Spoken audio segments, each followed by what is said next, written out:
اعوذ باللہ من الشیطان اللعین الرجیم بسم اللہ الرحمن الرحیم الحمد للہ رب العالمین الصلاۃ والسلام علی اشرف الانبیاء والمرسلین شفیع المذنبین الذی بعثہ رحمتا للعالمین سیدنا و مولانا و مولا الثقلین محبوب رب المشرقین والمغربین جد الحسن والحسین ابی القاسم محمد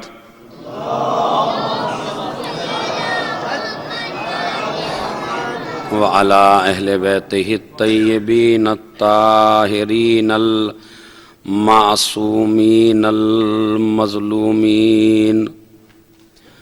الذین اذھب اللہ عنہم الرجس وطہرہم تطہیرا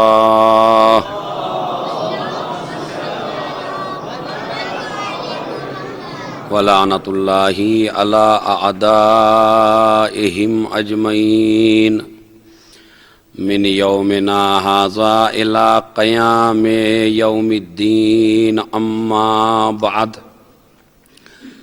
قال اللہ تعالی وتبارک فی کتابہ الکریم وہو اصدق القائلین وقولہ الحق بسم اللہ الرحمن الرحیم وضرب اللہ مثلا للذین آمنوا امرأۃ فرعون اذ قالت ربی ابن لی عندک بیتا فی الجنہ ونجنی من فرعون وعملہ ونجنی من القوم الظالمین صلوات بھیجا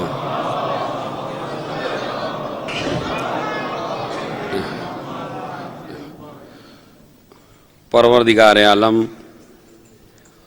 قرآن مجید میں اس دعا کا تذکرہ کر رہا ہے کہ جو دعا فرعون کی بیوی نے کی ہے، اور یہ اس وقت کی دعا ہے کہ جب فرعون نے جناب آسیہ کو عذاب میں مبتلا کیا اور جناب آسیہ نے اپنے پروردگار کی بارگاہ میں 3 مطالبے رکھے۔ ایک مطالبہ یہ کہ پروردگار تو مجھے اپنے پاس جنت میں ایک گھر دے دے، جس کا مطلب یہ ہے کہ جو محل ملا ہوا ہے وہ حال میں ہے، اور جو آخرت میں ملے گا جنت میں گھر وہ بعد میں ہے، جسے آپ آسان الفاظ میں کہہ سکتے ہیں کہ ایک نقد ہوتا ہے، ایک ادھار ہوتا ہے۔ پوری دنیا کا سسٹم آج اسی پہ ٹکا ہوا ہے کہ جو اس کے ہاتھ میں ہے اس پہ زیادہ اعتبار کرتا ہے، اور جو اسے بعد میں ملنے والا ہے اس پہ اعتبار کم کرتا ہے۔ اور یہی مسئلہ وہ ہے کہ جو بعض مومنین کو بھی خرید لیتا ہے، بعض مومنین بک جاتے ہیں، پورے قبیلے بک جاتے ہیں، پورے خاندان بک جاتے ہیں اسی کے اوپر کہ وہ لوگ یہ سوچتے ہیں کہ جو کیا پتہ آخر میں ملے گا یا نہیں ملے گا۔ ایک وعدہ ہی تو ہے کہ ملے گا، لیکن کیا پتہ ملے گا یا نہیں ملے گا۔ تو جن کا آخرت پہ بھروسہ نہیں ہے وہ لوگ جو موجودہ چیز ہے اسی کو سب کچھ سمجھ لیتے ہیں۔ اور یہ واقعہ کربلا پورا کا پورا آپ کو اسی بات کو سمجھانے کے لیے ہے کہ پوری یزیدیت انسانوں کے ذہن میں یہ بات ڈال دینا چاہتی ہے کہ جو کچھ ہے وہ یہی ہے، بعد میں کچھ نہیں ہے۔ اور پوری حسینیت ہر انسان کو قیامت تک یہ سمجھاتی رہے گی کہ نہیں، دنیا کچھ نہیں ہے، آخرت ہی سب کچھ ہے۔ اور یہی جنگ جاری ہے۔ دیکھیں جتنے بھی انبیاء ہیں آپ ان کا مقصد دیکھیے کیا ہے، سارے انبیاء کا مقصد یہ ہے کہ تاکہ لوگوں کو سمجھایا جائے کہ جس دنیا میں آپ رہ رہے ہیں وہ تمہاری منزل نہیں ہے، وہ تمہاری گزرگاہ ہے۔ خود نہج البلاغہ میں امیر المومنین نے فرمایا اہل الدنیا کا نیامن، یہ اہل دنیا سو رہے ہیں سارے کے سارے، انہیں یہ لگتا ہے کہ جیسے یہی منزل ہماری ہے، لیکن یاد رکھنا الدنیا دارو ممرن لا دارو مقرن، دنیا گزرگاہ ہے، رہنے کی جگہ نہیں۔ صلوات پڑھیں محمد علی محمد پر۔ میرے خیال میں تھوڑا تھوڑا آگے کو تشریف لے آئیں تاکہ زحمت نہ ہو آپ کو، ہاں پھر میں تھوڑا تھوڑا صلوات پڑھتے ہوئے آگے تشریف لے آئیں۔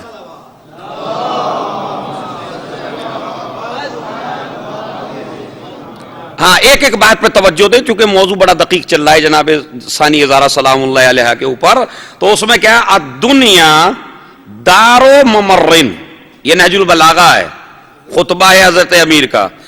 دنیا ممر کہتے ہیں گزرنے کی جگہ کو۔ آپ یہ دیکھیے کہ اگر آپ کو شارجہ سے دبئی جانا ہو اور منزل آپ کی دبئی ہو اور ایک آدمی راستے ہی کو منزل سمجھ لے تو اس کے سمجھنے سے وہ دبئی کا گھر یہاں نہیں آ جائے گا، جو جہاں ہے وہ وہیں رہے گا۔ تو کہیں گے یہ بڑا بے وقوف آدمی ہے کہ جس نے گزرگاہ کو اپنی منزل سمجھ لیا ہے۔ حضرت امیر یہی بتانا چاہتے ہیں اے مومنو، اے انسانوں، یہ دنیا گزرگاہ ہے، یہ گزرنے کی جگہ ہے، تمہاری منزل نہیں ہے۔ بے وقوف ہے وہ کہ جو گزرگاہ کو اپنی منزل سمجھ لیتا ہے۔ کیا فرماتے ہیں؟ الدنیا، لفظوں کو یاد رکھا کریں جو مولا کی زبان سے نکلے۔ آپ تو ماشاءاللہ عرب ملک میں ہیں تو تھوڑا تھوڑا عربی یاد بھی ہو جانی چاہیے۔ الدنیا دار ممرن لا دار مقرن، یہ رہنے کی جگہ نہیں ہے۔ اچھا پھر یہ کہ تم سے بڑے بڑے جو لوگ ہوئے آپ کے آبا و اجداد، وہ یہاں رہے یا چلے گئے؟ ہم سے پہلے جو ہمارے بزرگ تھے وہ چلے گئے یا نہیں چلے گئے؟ سب چلے گئے۔ تو اس کا مطلب یہ ہے کہ ہم میں کون سا سرخاب کا پر لگا ہے کہ ہمیں ہی نہیں جانا ہے، سب چلے گئے، تم سے اچھے اچھے چلے گئے۔ سمجھ رہے؟ جب احمد مرسل نہ رہے کون رہے گا؟ جب نبی ہی نہ رہے، جب رسول نہ رہے، جب انبیاء نہ رہے، آپ سے بڑے بڑے نہ رہے، اور اس طرف بھی دیکھ لیں بڑے بڑے 30 مارخہ نہ رہے، بڑے بڑے اپنے کو خدا کہنے والے نہ رہے، بڑے بڑے اپنا کلمہ پڑھوانے والے نہ رہے، تو بتائیے آپ رہیں گے؟ نہیں۔ یہ کربلا کی جنگ جو ہے وہ اسی بات پہ ہے کہ ایک گروہ یہ کہتا ہے کہ سب کچھ یہی ہے، دوسرا گروہ یہ کہتا ہے یہ گزرنے کی جگہ ہے، یہ منزل۔ بھائی یہ ہے پوری واقعہ کربلا۔ جس آدمی کے ذہن میں یہی ہے کہ دنیا ہی سب کچھ ہے، وہاں کچھ نہیں ہے، تو پھر وہ زبان سے حسینی ہے، فکر سے یزیدی ہے۔ یہ وہ آدمی ہے کہ جو زبان سے خالی حسینی ہے اور فکر سے یزیدی ہے۔ اس لیے کہ وہ بھی یہی کہتا ہے دنیا سب کچھ ہے، آخرت کچھ نہیں ہے، جو کچھ ہے یہی ہے، نہ کوئی وحی ہے، نہ کوئی قرآن ہے، نہ کوئی حدیث ہے۔ اس نے وحی کا بھی انکار کر دیا۔ تو اس کا مطلب ہے اب ہمیں یہ دیکھنا ہے، ہمیں یہ نہیں دیکھنا کہ ہم زبان سے کس کے ساتھ ہیں، ہمیں یہ دیکھنا ہے کہ ہم فکر سے کس کے ساتھ ہیں۔ اگر ہماری فکر میں بار بار آپ کو توجہ دلا رہا ہوں، ضروری نہیں ہے کہ آپ وہیں ہوتے کربلا میں تو امام حسین علیہ السلام کے انصار میں شامل ہوتے، آپ نہیں۔ ہو سکتا ہے ایک آدمی یہاں رہ کے بھی انصار امام میں شامل ہو جائے، یعنی یہ ضروری نہیں ہے کہ آپ وہیں جا کے لڑتے تو انصار امام حسین ہے، نہیں۔ ہو سکتا ہے آپ بہت زمانے کے بعد پیدا ہوئے ہوں لیکن پھر بھی انصار حسین میں آپ کا شمول ہو۔ اس کی وجہ یہ ہے کہ انسان پاس رہنے سے اپنا نہیں بنتا بلکہ فکر کے ملنے سے اپنا بنتا ہے۔ تو آپ اپنی فکر ملا کے تو دیکھیے، آپ حسین کے مشن پہ چل کے تو دیکھیے، پھر دیکھیے آپ کو کیا کیا ملتا ہے۔ تو یہی جناب آسیہ نے پہلے مطالبے میں بتایا، ظاہراً میرے پاس سب کچھ ہے لیکن میں اس پہ اعتبار نہیں کر رہی ہوں، بلکہ پروردگار مجھے جنت میں ایک گھر چاہیے۔ اب آپ کو ہو سکتا ہے واقعہ سنا ہو یا میں نے بھی پڑھا ہو، لیکن ذہنوں سے قریب کرنے کے لیے آپ کو بتا دیتا ہوں کہ آدمی کو کتنی فکر ہوتی ہے۔ جناب ابو ذر ہیں اور ان کے پاس جو ہیں کچھ بھیڑ بکریاں ہیں، ایک غلام ہے۔ بعض لوگ آئے کہ لائیے راہ خدا میں کچھ دے دیجئے۔ جناب ابو ذر نے کہہ دیا اپنے غلام سے، بھائی ٹھیک ہے تم جا کے دے دو ذرا۔ یہ گیا وہاں، دیکھیے فکر دیکھیے آپ، یہ گیا وہاں تلاش کرنے کے لیے۔ اتنے بھیڑ بکریاں ہیں راہ خدا میں دینے کے لیے، اسے کافی دیر لگ گئی۔ کتنی دیر لگ گئی؟ اسے دیکھتا رہا، یہ دیکھتا رہا سب سے ضعیف کون سا ہے اس میں، سب سے مریل کہہ لیجیے اسے، کہ جسے یہ معلوم ہو کہ یہ رگڑ جائے گا، جلدی مر جائے گا، تو مریل ہے۔ اب آیا اور وہ جو سب سے کمزور تھا، جسے بازار میں لے کے جاتے تو شاید قیمت بڑی کم ملتی، تو وہ لے کے آیا۔ جناب ابو ذر نے کہا میں تمہاری فکر کے اور نظر کے قربان۔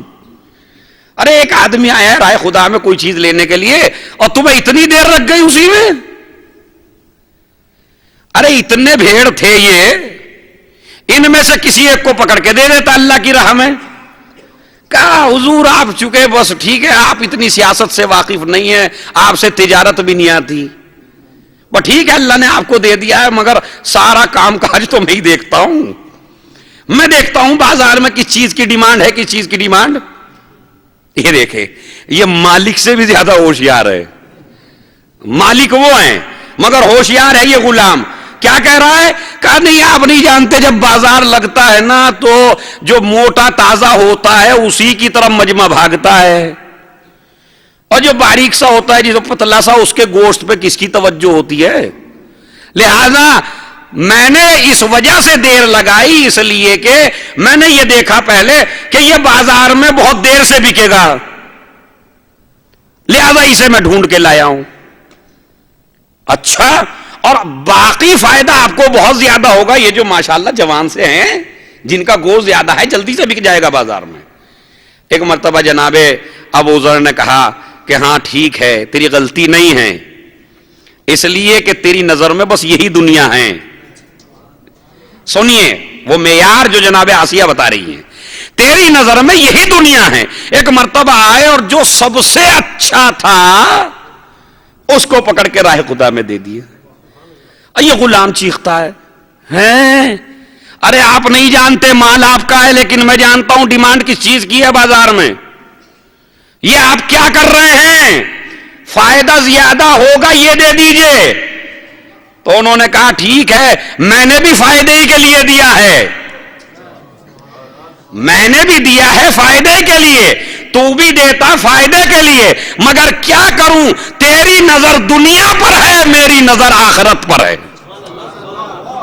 جیسا آپ راہ خدا میں دیں گے ویسا ہی آپ کو وہاں نتیجہ ملے گا۔ لیکن ہمارے مومنین میں بڑی عجیب و غریب بات ہے کہ ان کی نیتیں مولا کے مسئلے میں ہے مولا ہی، مگر اگر تھوڑا سا چندہ بھی دیا تو پہلے اچھا اس نے کتنا دیا،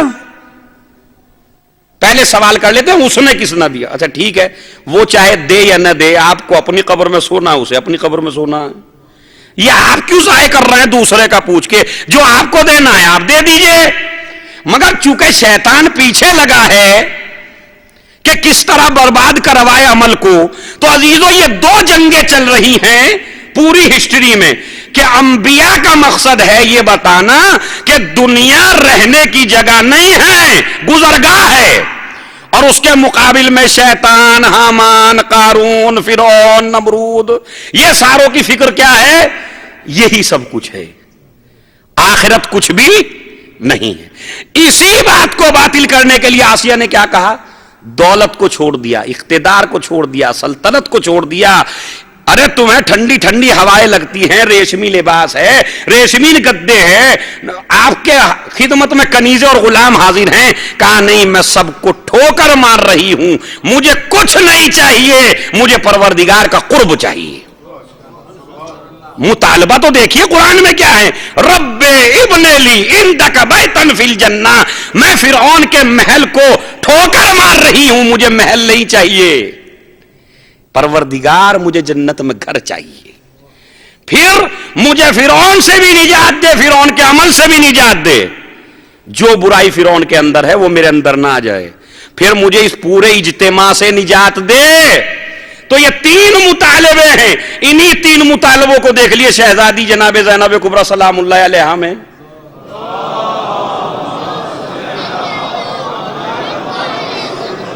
چلیے ایک بات آتی ہے کہ وہاں شوہر جو ہے کافر ہے سب سے بڑا، لیکن یہاں تو مومن ہے، فقیہ ہے، بہت بڑے تاجر ہیں عبداللہ، لیکن جب بھائی کی بات آئی تو سب کچھ چھوڑا یا نہیں چھوڑا؟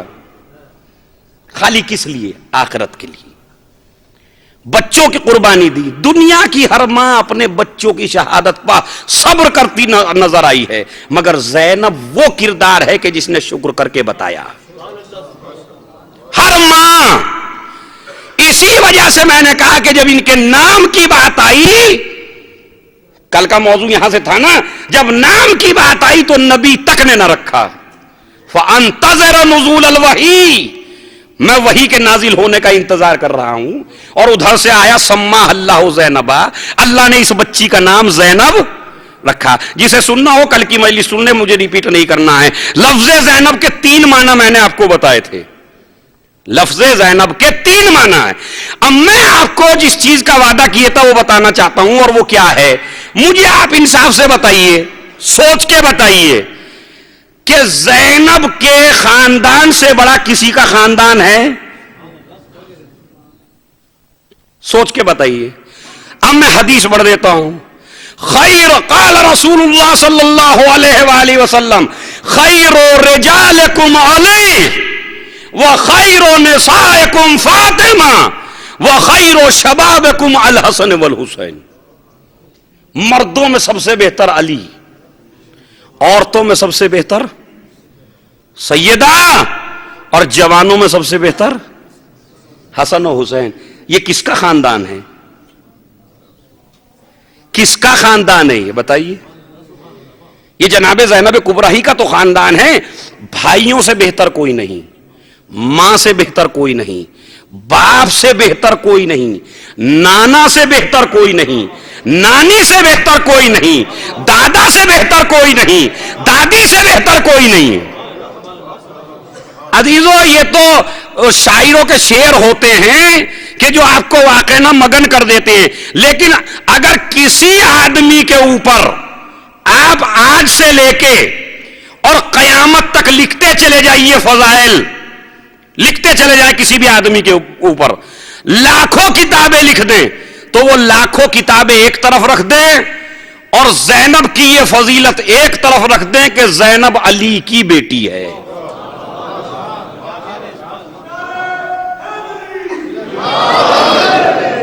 اب یہ ایک قصیدہ ہے یا نہیں؟ حسن و حسین کی بہن ہے، اس فضیلت کا مقابلہ چاہے قیامت تک لکھتے رہیے آپ فضائل، ہے اس فضیلت کا مقابلہ؟ ماں انتہا ہے، انتہا، ایک ایک جملے میں فضائل کا سمندر ہے۔ یعنی اگر زینب یہ کہہ لے ابھی علی، میرا باپ علی ہے، بتائیے اس فضیلت کا جواب کس کے پاس ہے؟ مگر اس کے باوجود، اتنے فضائل کے باوجود، اور سنیے خود نبی فرماتے البنات رحمت والبنون نعمت، لڑکیاں رحمت ہوتی ہیں، لڑکے نعمت ہوتے ہیں۔ اب جملے کی تشریح کروں جو کل کہا تھا، عزت اسلام کے بعد یہ پہلی بیوی ہے جو اہل بیت کے گھر پیدا ہوئی ہے۔ نہیں، میرا لفظ یاد رکھیں، عزت اسلام کے بعد کیا لڑکیاں رحمت ہوتی ہیں، لڑکے نعمت۔ پھر نبی نے فرمایا خیر اولادکم البنات، اولاد میں بہترین اولاد لڑکیاں ہیں۔ یہ کسے سمجھایا جا رہا ہے؟ ورنہ قرآن تو یہ کہتا ہے وَإِذَا بُشِّرَ أَحَدُهُمْ بِالْأُنْثَىٰ ظَلَّ وَجْهُهُ مُسْوَدًّا، اگر کسی کو خبر دے دی جاتی ہے تیرے یہاں لڑکی پیدا ہوگی تو قرآن یہ کہتا ہے چہرہ سیاہ ہو جاتا تھا. يَتَوَارَىٰ مِنَ الْقَوْمِ مِنْ سُوءِ مَا بُشِّرَ بِهِ، قوم سے چھپتا پھرتا تھا وہ آدمی جسے بشارت دی جائے تیرے لڑکی پیدا ہوگی. ارے یہ میرے گھر میں اتنی بڑی ذلت آ رہی ہے. قوم سے چھپتا پھرتا تھا. پھر تبھی تو رواج چلا کہ اسے دفن کر دیا جائے. نبی کیا کہتے ہیں؟ خیر اولادکم البنات. پھر نبی نے فرمایا من آلا ابنتین، من آلا ابنتین او ثلاثن کان معی فی الجنہ، جو آدمی 2 بیٹیوں کی یا 3 بیٹیوں کی پرورش کرے وہ جنت میں میرے ساتھ ہوگا. یہ نبی فرما رہے ہیں وہ جنت میں میرے ساتھ. کیوں؟ اس لیے کہ جب آپ ایک بیٹی کی پرورش کرتے ہیں تو یہ ایک بیٹی کی نہیں ہے بلکہ پوری نسل کی پرورش ہے. یہ 2 بیٹیوں کی پرورش نہیں ہے، یہ 2 نسلوں کی پرورش ہے. اور جب آپ پرورش کر رہے ہیں بیٹے کی تو اس کا مطلب ہے نسلوں کو سدھار رہے ہیں آپ. اسی وجہ سے کہا گیا ہے، خاص کر توجہ دلائی گئی ہے بیٹی کی تربیت کے اوپر، اس لیے کہ اگر یہ بنیاد صحیح ہو جائے تو نسل بالکل پاک و صاف ہوگی. یہ ایسے ہی ہے کہ جیسے کہ ایک گاڑی میں ہو 100 آدمی اور ڈرائیور ہوتا ہے ایک. اگر یہ بہک جائے تو 100 کے 100 آدمی مر جاتے ہیں. اگر ایک لڑکی بہک جائے تو نسلوں تک اثر چلا جاتا ہے، نسلوں تک. خیر اولادکم البنات، جو 3 بیٹیوں کی پرورش کرے وہ جنت میں میرے ساتھ ہوگا. پھر فرماتے ہیں من کانت عندہ واحدہ جعلہ اللہ سترا من النار، اگر کسی کے ایک بیٹی ہو تو اللہ اس بیٹی کو جہنم کے اور اس کے درمیان میں حائل کر دیتا ہے. یعنی اب ماں باپ کو جہنم نہیں جلاتا. اور جس کے پاس 2 ہو اس کا رتبہ الگ، جس کے پاس 3 ہو تو کہتے ہیں یہ سب سے بڑا جہاد اور سب سے بڑا صدقہ ہے. حتیٰ کہ روایت میں موجود ہے کہ جب آپ بازار بھی جائیے، یہ غلط سمجھایا گیا ہے کہ مسجدوں میں خالی نماز پڑھنا ہی عبادت ہے. یہ ہماری جو فکر ہے، نماز دین کا ایک جز ہے. بات سمجھ رہے ہیں؟ ایسا نہیں ہے کہ جب جوانوں کے سامنے یا آپ لوگوں کے سامنے کوئی بات کی جائے، نماز کی روایت پڑھی جائے تو کہتے ہیں یار جاب والے ہیں کس طرح کریں، مایوس ہو کے چلے جاتے ہیں آپ لوگ. نہیں، مسئلہ یہ نہیں ہے. نماز دین کا ایک جز ہے، عزاداری بھی دین کا ایک جز ہے. مگر ایسا نہیں کہ کل دین یہی نماز ہے، یہی روزہ ہے. نہیں، اگر ایک جوان اپنے بیوی بچوں کے لیے رزق حلال کما کے آ رہا ہے تو یہ ایسے ہی ہے جیسے کہ ایک جوان مسجد سے نماز پڑھ کے جا رہا ہے. خود نبی فرماتے ہیں من بات قالا من طلب الحلال بات مغفورا لہ، جو آدمی حلال روزی کی تلاش میں نکلا ہو، بچوں کے لیے حلال روزی کما کے نکلا ہو اور جو تھک کے لیٹ جاتا ہے بستر پر تو یہ ایسے ہی ہے کہ جیسے کہ نماز پڑھ کے سویا ہے. آپ مثلا صبح کو نکلے نماز پڑھ کے جاب کی، شام کو آئے اپنے بیوی بچوں میں حلال روزی کما کے لائے تو یہ ایسے ہی ہے جیسے کہ آپ نے بہت بڑی نیکیاں انجام دی ہوں. کیوں؟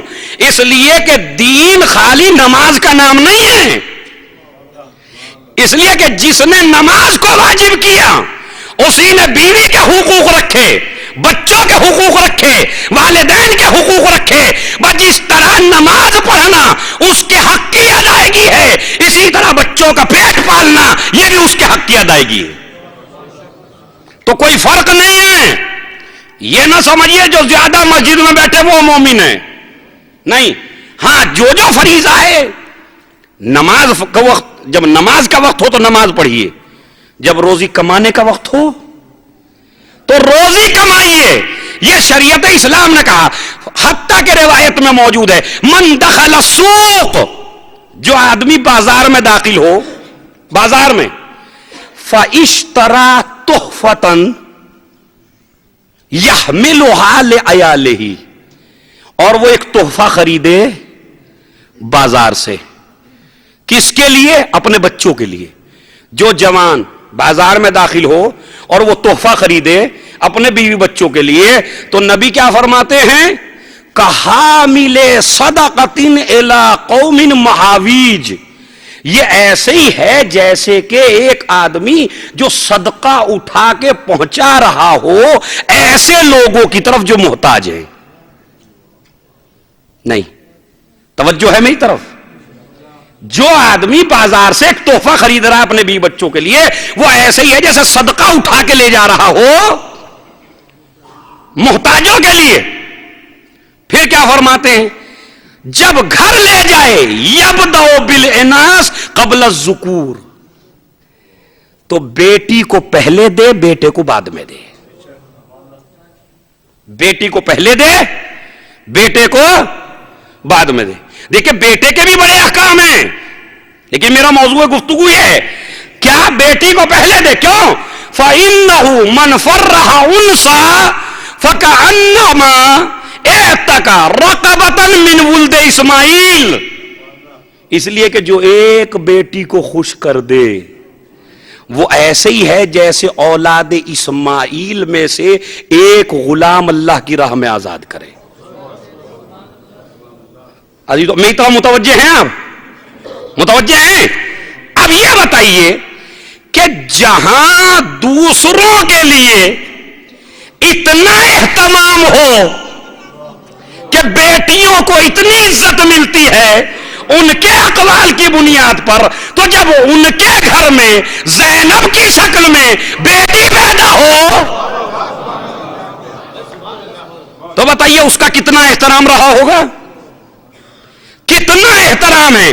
حتیٰ کہ نبی نے نام کے بعد ایک مرتبہ سینے سے لگایا، اور سینے سے لگانے کے بعد میرا موضوع انشاءاللہ کل اور آگے بڑھے گا، تو سینے سے لگایا جناب زینب کبریٰ کو اور لگا کے کہا اوصیکم بہا فہی شبیہۃ خدیجۃ الکبریٰ، میں تمہیں وصیت کر کے جا رہا ہوں کہ اس کا احترام کرنا، اس لیے کہ یہ اپنی نانی خدیجہ کی شبیہ ہے.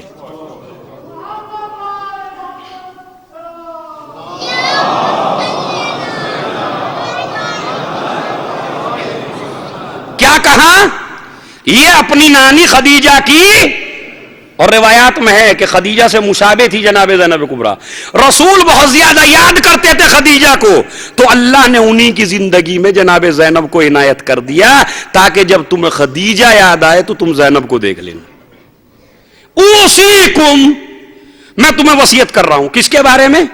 زینب کے بارے میں. یہ ہے یا شبیہۃ خدیجۃ الکبریٰ. اچھا یہ بتائیے کاہے میں مشابہت ہے؟ اس بات کو سمجھانے کے لیے کافی مجلسیں درکار ہیں، لیکن میں آپ کو 2 جملوں میں سمجھا دیتا ہوں. اور وہ کیا ہے کہ دونوں میں شباہت اس طرح ہے کہ ایک ہوتا ہے تحریک چلانا. آپ کچھ بھی بنائیے، مدرسہ بنائیے، حوضہ بنائیے، تو بنانے میں واقعاً بڑی زحمتیں ہوتی ہیں، بڑی پریشانیاں ہوتی ہیں. صحیح ہے؟ ایک ہوتا ہے بنانا، لیکن اس سے بھی سخت ہوتا ہے اس کو بچا کے لے جانا. بات سمجھ رہے ہیں؟ اب شباہت سمجھ میں آئی. یہ اپنی نانی خدیجہ کی شبیہ ہے. تحریک اسلام چلی ہے نبی کے گھر سے، چلانے والی کا نام ہے خدیجہ، بچانے والی کا نام ہے زینب. صلوات بھیج دیں محمد و آل محمد پر.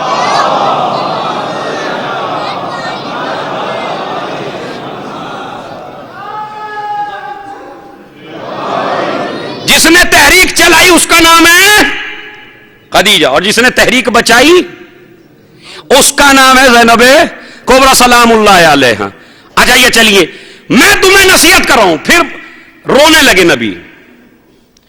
جناب زہرا نے پوچھا آپ اتنا روئے کیوں؟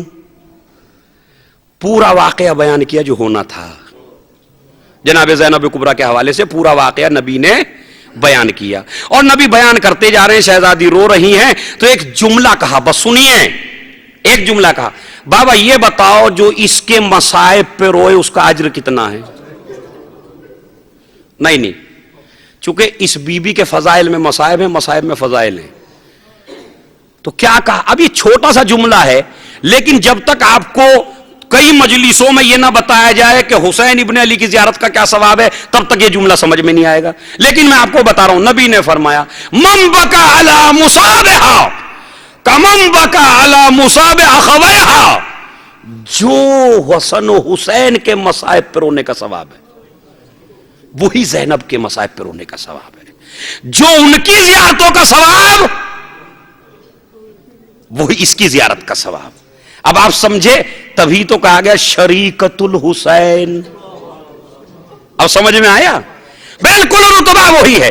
پھر بات آ گئی جس کو اکثر علماء نہیں چھیڑتے، اکثر علماء نہیں چھیڑتے، جب اتنی فضیلت کی، بھائی غذا وہی جو بھائیوں کی غذا ہے، نانا کا سینہ وہی جو بھائیوں کے لیے ہے، حتیٰ کہ عجیب و غریب روایت کہ اگر نانا نے نواسوں کو سوار کر لیا اور جناب زینب ہیں تو جناب زینب کو جناب زہرا نے اٹھا لیا، سنیں، ان کو نواسوں کو نانا نے تو جناب زینب کو مادر گرامی نے اٹھا کے بٹھا لیا۔ ہر جگہ فضیلت میں ایک، باپ کے اعتبار سے، بھائیوں کے اعتبار سے، ماں باپ کے اعتبار سے، غذا کے اعتبار سے، خاندان کے اعتبار سے، گھر کے اعتبار سے، جب ساری فضیلتوں میں ایک ہے، تو پھر جب نانا نے آ کے کہا کہ بیٹی مجھے چادر دے دو، میں ذوف محسوس کر رہا ہوں، اس وقت جناب زینب ہیں یا نہیں ہیں؟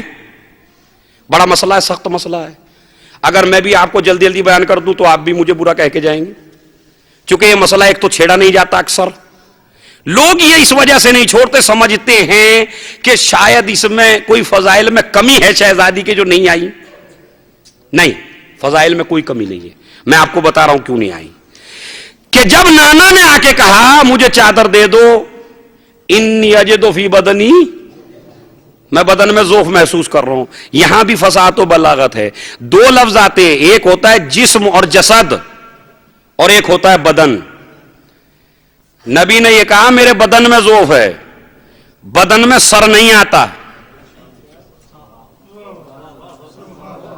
بدن میں سر نہیں آتا ہے، تاکہ دنیا کو بتا دیں کہ میرے بدن میں تو کمزوری ہو سکتی ہے، میرے ذہن میں کمزوری نہیں ہو سکتی۔ یہ بھی عربی گرامر کی لطافت ہے۔ چلیے، اچھا چادر، یا نبی اللہ آپ اپنی کملی اوڑھ لیجئے، یہ زہرا کی چادر کی کیا ضرورت ہے؟ بھائی اپنا لباس اوڑھ لیں گے تو چین نہیں آئے گا؟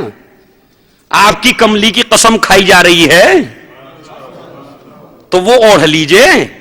کہا میں یہ دنیا کو قیامت تک کے لیے درس دے کے جا رہا ہوں کہ اور تو میں کچھ بھی سکتا ہوں، لیکن میں یہ بتا رہا ہوں جب مجھے کمزوری کا احساس ہو تو میں در زہرا پہ جاتا ہوں، تو تمہیں سنت بتا کے جا رہا ہوں۔ جب عقیدے میں کمزوری دیکھو، عمل میں کمزوری دیکھو، جسم میں کمزوری دیکھو، دین میں کمزوری دیکھو، تو کسی اور کے دروازے پہ نہیں جانا، فاطمہ کے دروازے پہ چلے جانا۔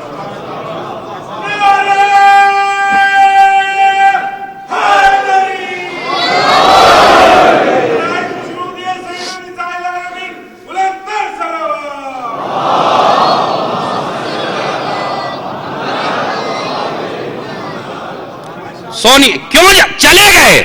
آیا چلیے، جناب زینب کبریٰ خالی ایک ہی سال تو چھوٹی ہیں جناب امام حسین علیہ السلام سے، تو اس کا مطلب ہے یہ واقعہ اس وقت کا ہے جب امام حسین چلتے پھرتے تھے۔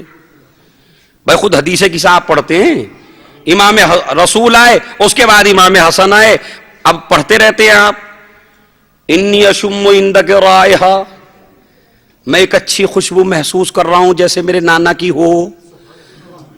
اچھا اس سے پہلے ہے، پہلے سلام کیا، توجہ چاہتا ہوں میں، پہلے کیا کیا؟ سلام کیا۔ امام حسین آئے تو پہلے تو یہ اپنے گھر میں داخل ہوئے ہیں یا کسی اور کے گھر میں داخل ہوئے ہیں؟ یہ امام حسن و حسین کس کے گھر میں داخل ہوئے ہیں؟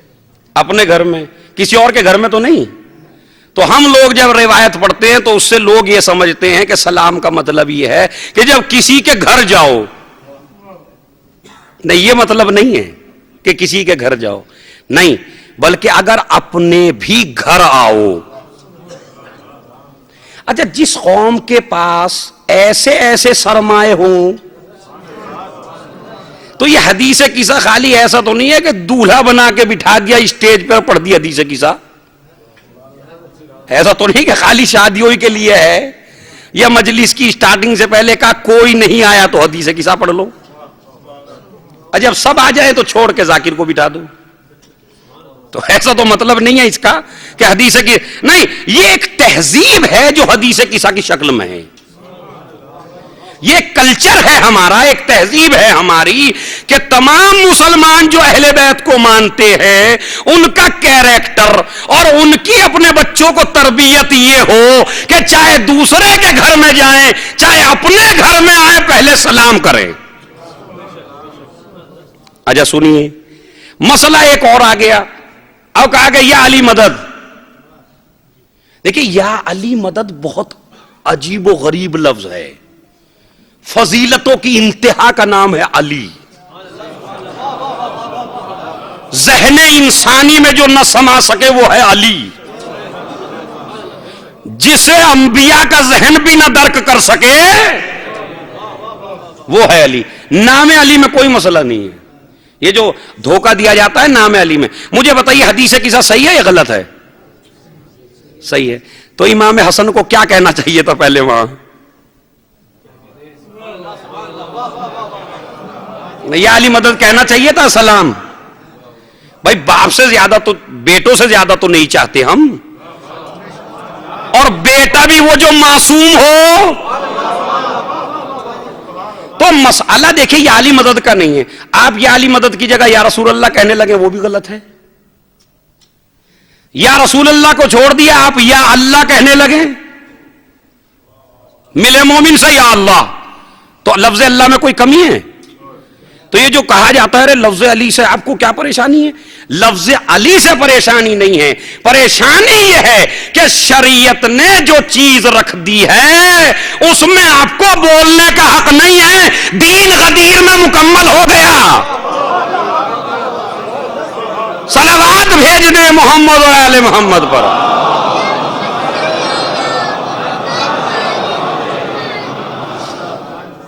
مسئلہ لفظ علی کا ہے ہی نہیں، مسئلہ علی کا ہے ہی نہیں، میرے مولا کا ہے ہی نہیں مسئلہ، سمجھ رہے ہیں آپ؟ مسئلہ صرف یہ ہے کہ ہماری جو اتھارٹی ہے دین میں وہ دین بنانے کی نہیں ہے۔ بس ایک جملہ میں نے کہہ دیا، ہمیں دین بنانا نہیں ہے، دین ماننا ہے۔ آیا جو بناتے ہیں اس کا مطلب وہ ناقص سمجھتے ہیں، ہم تو غدیر والے ہیں، وہاں دین مکمل ہو چکا ہے۔ تو مسئلہ یہ نہیں ہے لفظ علی نہیں، لفظ یا اللہ کہیے آپ وہ بھی غلط ہے، لفظ رسول اللہ کہیے آپ وہ بھی صحیح نہیں ہے۔ صحیح کیوں نہیں؟ نام کی وجہ سے نہیں، مسئلہ یہ ہے کہ اللہ یہ کہتا ہے میری شریعت میں تمہاری دخل اندازی کیوں ہو؟ میں تو نبیوں کی دخل اندازی نہیں منظور کرتا، یہ بھی وہی کہیں گے جو میں کہوں گا، اپنی طرف سے کچھ نہیں۔ تو انہوں نے بھی سلام کیا، انہوں نے بھی سلام کیا۔ اچھا بعض لوگ ایسے ہیں جو انتظار میں رہتے ہیں مجھے کیا جائے، یہ بھی بڑا پریشانی کی بات ہے۔ اچھا سنیے، اگر امام یہ فرما دیں، اور دیکھیں ہمارا مادیت کی طرف کتنا ذہن چلتا ہے، روحانیت کی طرف کتنا کم چلتا ہے۔ اگر اسی دبئی میں، اسی شارجہ میں یہ کہا جائے کہ جو سلام کرے گا اسے مطلب 59 درہم ملیں گے، اور جو جواب دے گا اسے 1 ملے گا، تو بتائیے کیا کریں گے آپ؟ صلوات پڑھیں محمد آل محمد پر۔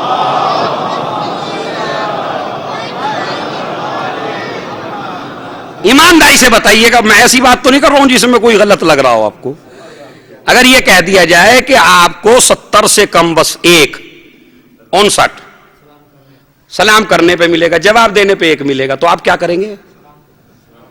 میرے خیال میں نمبر بھی نہیں آنے دیں گے. ابھی ادھر سے ارے سلام، ابھی ادھر سے نکلا ارے سلام. یہ مادیت ہے. اور اگر جس کی آپ عزاداری کرتے ہیں وہ حسین ابن علی کہے کہ سلام کرنے والے کو 59 نیکیاں ملتی ہیں، جواب دینے والے کو 1 نیکی ملتی ہے، اس میں انتظار میں ہے کہ مجھے کیا جائے. تو اس کا مطلب ہے ہمارا ذہن مادیت کی طرف زیادہ ہے، روحانیت کی طرف کم ہے. نہیں، سلام کرنے، یہ کون سی عزت ہے کہ آپ کسی کو نہیں کرتے آپ سب اور سب آپ کو کریں؟ اس میں بعض لوگ عزت سمجھتے ہیں مجھے ہی کریں. سلام نہ کرنا عیب ہے، کرنے میں عزت ہے. نہ کرنے میں عزت نہیں ہے، جسے آپ الٹا سمجھ رہے ہیں. انہوں نے بھی سلام کیا، حسین نے بھی سلام کیا، علی نے بھی سلام کیا. سارے آ رہے ہیں یا نہیں آ رہے ہیں؟ اور سلام کر کے داخل کسا ہو رہے ہیں. آپ نے دیکھا جناب زہرا بھی داخل ہو گئی.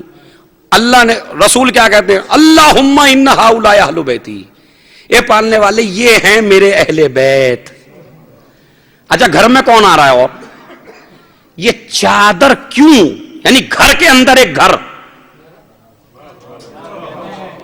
بھائی جناب زہرائی کا تو گھر ہے، لیکن اس میں بھی چادر کا ایک گھر.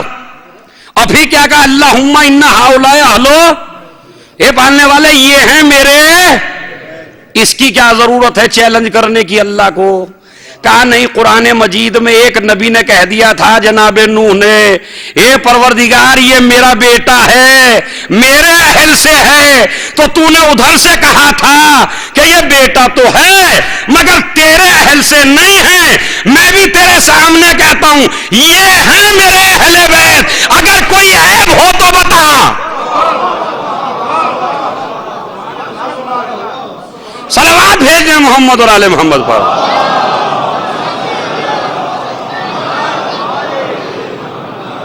یہ ہیں میرے اہل بیت. اور خدا نے عزتی و جلالی، میرے عزت و جلال کی قسم. اتنی بڑی قسم کھائے پروردگار، چاند کی قسم، سورج کی قسم، زمانے کی قسم، کملی کی قسم، نہ جانے کتنی قسمیں قرآن میں. عزت و جلال کی قسم نہیں ہے. مگر جب اہل بیت کا مسئلہ آیا تو کہیں کی قسم کھائی؟ مجھے میرے عزت و جلال کی قسم.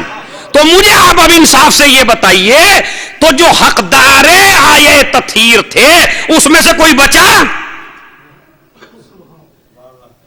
نہیں؟ چھوٹی سی زینب بھی وہی ہے. کوئی روایت دکھا دیجئے کہ بڑی ہوں آگے. یہ جسے یہ فضیلت کی کمی نہیں ہے، شہزادی فضیلت میں بالکل برابر ہیں. وہ عصمت کبریٰ کی مالک ماں اور یہ عصمت صغریٰ کی مالک. فضائل بھائیوں جتنے ہیں برابر کی شریک ہیں ہر چیز میں. مگر کیوں نہیں آئیں یہ بھی سن لیجئے. کہ اب بعض آپ یہ کہیں گے کہ وجہ یہ ہے کہ بڑے گھروں کے بچے ضد نہیں کرتے. تو اسی گھر میں ہم نے یہ بھی دیکھا کہ ایک بچے کو آہو مل گیا تو دوسرے بچے نے کہا مجھے بھی چاہیے. بات سمجھ نہیں؟ تو پھر وجہ کیا ہے کہ جناب زینب داخل کسا نہیں ہو رہی ہے؟ اس کے جواب سنیے، توجہ چاہتا ہوں. فضیلت میں کوئی کمی نہیں ہے، وہ زبان چھل ہو جائے، وہ ذہن برباد ہو جائے جو یہ سوچے فضیلت میں کمی ہے. تو پھر وجہ کیا ہے؟ وجہ یہ ہے کہ اسے کہا ہے ایک امام نے، انت عالمہ غیر معلمہ، تو ایسی عالمہ ہے جسے کسی استاد نے نہیں پڑھایا. بس سمجھ رہے؟ بعض علماء نے کہا الہام ہوتا ہے شہزادی کے اوپر. یہ علوم جو ہیں اللہ کی طرف سے حاصل ہوئے ہیں. وہ لوہے محفوظ کا مطالعہ کر رہی تھی، اس نے لوہے محفوظ پہ لکھا ہوا دیکھا کہ اصحاب کسا ہیں 5. نہیں عزیزو توجہ چاہتا ہوں، اس نے بچپن ہی میں لوہے محفوظ کی تحریر کو پڑھ لیا تھا، بھائی اسی وجہ سے چادر کے قریب نہیں آئی۔ جسے لوہے محفوظ کا مطالعہ نہ تھا اس نے آ کے کہا کیا میں بھی آ جاؤں؟ تو نبی نے کہا انک علی الخیر، تو خیر پر تو ہے مگر آ نہیں سکتی۔ اب ملاؤ علم زینب کو، وہ لوہے محفوظ کا مطالعہ کر رہی تھی کہ میرا نام نہیں ہے وہاں، لہذا نہیں گئی۔ یہ دلیل ہے علم زینب کی نہ جانا، جناب زینب کی ایک فضیلت۔ دوسری فضیلت یہ ہے کہ جانتی ہیں کہ جو اس چادر کے اندر آ گیا اس کے احکام کیا ہیں۔ عزیزو توجہ چاہتا ہوں میں، کتنا علم ہے۔ مشیت کو دیکھ رہی ہے زینب، نہ جا کے مشیت کا اتباع کر رہی ہے، ناراض نہیں ہے، ورنہ جو مستقل حسن و حسین کے ساتھ رہتی ہو وہ الگ کیوں؟ توجہ چاہتا ہوں، میری طرف متوجہ رہیں۔ عادت تقاضا کرتی ہے چلی جا، مشیت تقاضا کرتی ہے رک جا۔ کس کی زبان کو پڑھا؟ مشیت کی۔ کیوں نہیں گئی؟ دوسرا جواب یہ ہے کہ جانتی ہیں جو اس چادر میں آ جائے گا اس کے احکام بالکل الگ ہیں، اور وہ کیا؟ عورتوں میں بھی صرف میری ماں ہے۔ یہ جانتی ہیں کہ اگر شہزادی عصمت کبریٰ کی مالک ہے میری ماں، وہ چادر کے اندر ہے، چادر میں آنے والی بی بی کا حکم یہ ہے کہ اس کی شادی جب تک نہیں ہو سکتی جب تک کہ علی جیسا ہمسر نہ ہو۔ نہیں سمجھے؟ صلوات پڑھے محمد والے محمد پر۔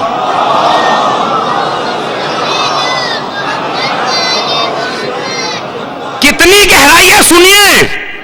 جو اس چادر کے اندر آ جائے گا وہ ہے عصمت کبریٰ کا مالک، اور میری ماں چادر کے اندر ہے، وہ ہے عصمت کبریٰ کی مالکہ۔